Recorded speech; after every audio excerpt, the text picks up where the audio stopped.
Hello everyone, I am Mamta Saxena from Mother of Sandhya Public School, your biology teacher. Welcome all of you who opted biology in 11th class.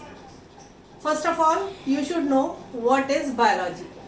Biology word is derived from two terms, bio and logos.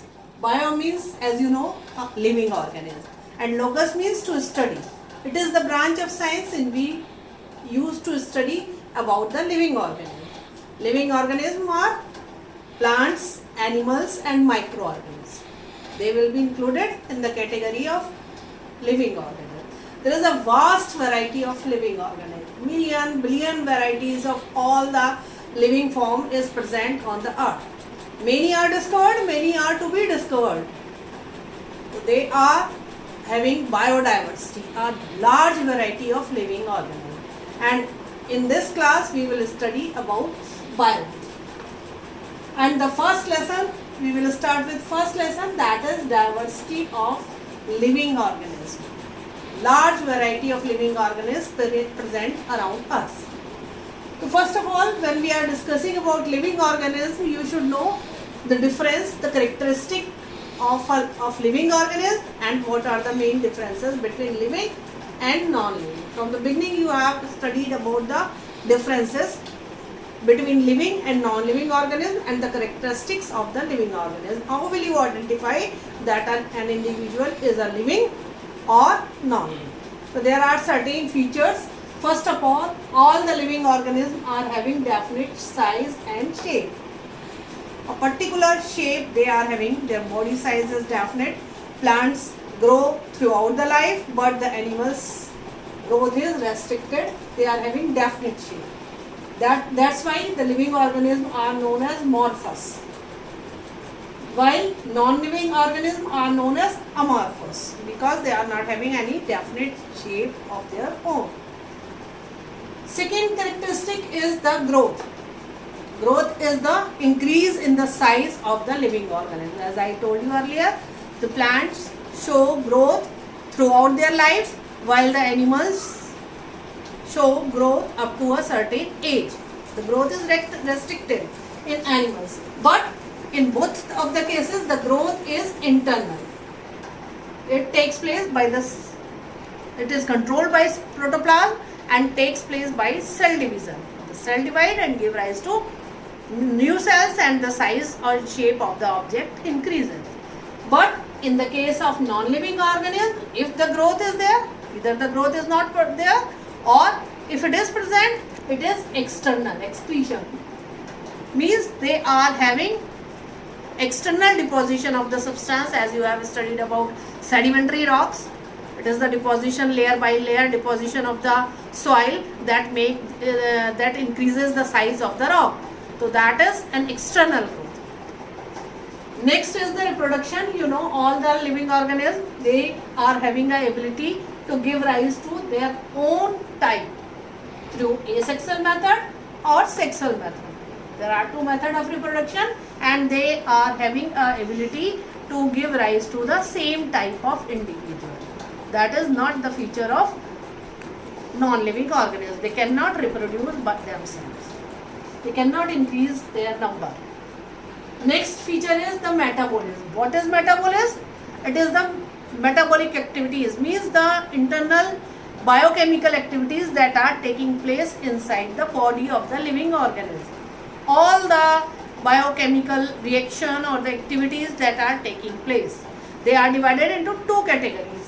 What are these? Anabolic reaction or catabolic reaction. Anabolic are also known as constructive reactions, means synthesis of new substance. From the simpler substance, complex and new substances are formed. That type of metabolic reactions are known as anabolic reaction. Example is photosynthesis. Second type is catabolic or breakdown of the substance. Here it is the reverse of anabolic reaction. Here the breaking down of the complex molecule, bigger molecule into the simpler one take place. It is the catabolic reaction. Example is digestion. Now we are coming to the cellular structure. All the living organisms are made up of cell. Just like a building is made up of brick, in chemistry we have studied about all the matter is made up of small particles known as atoms or molecules. In the same way, all the living organisms are made up of small units. They are known as structural and functional unit of life. Life is possible because of the cell. Cellular structure is the characteristic feature of all living organisms. Inside the cell, you know, the protoplasm is there. It is a liquid that is present, having all the enzymes and every nutrients, all the things that are necessary for to sustain life. So they are having protoplasm also, that is also known as the physical basis of life. If protoplasm will die, will not be present in the cell will die. And inside, another thing that is important in the cell is the genetic material. It is again a biochemical substance. Most of the cases it is DNA, deoxyribonucleic acid. It is a genetic material that is having all the genetic information and transfer it from one generation to another in the process of reproduction. So that is also an important feature of cell or life, you can say. Now another thing is consciousness. All the living organisms are conscious about the changes around them, means in the environment they react and respond. Whatever the change is taking place in the environment, they react and respond, and this reaction or response of the living organism is called sensitivity. All the living organisms show sensitivity to the surrounding. Next is that all the living organisms are having definite lifespan.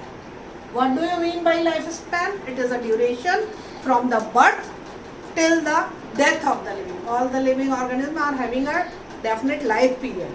They grow, they develop old pre-existing life, give rise to the new life, birth, that is known as birth, and till death. The period from birth till death is known as lifespan.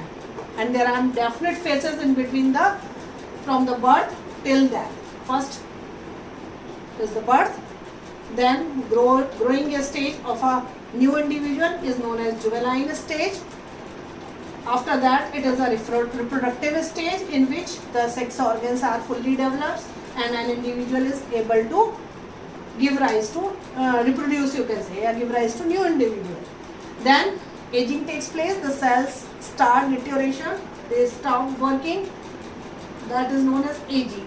End of the aging is known as census, and ultimately the living organism die, that is known as death of the living organism. So these are the different stages, and the complete period is known as lifespan. These phases are present in every living organism. Next is the movement and locomotion.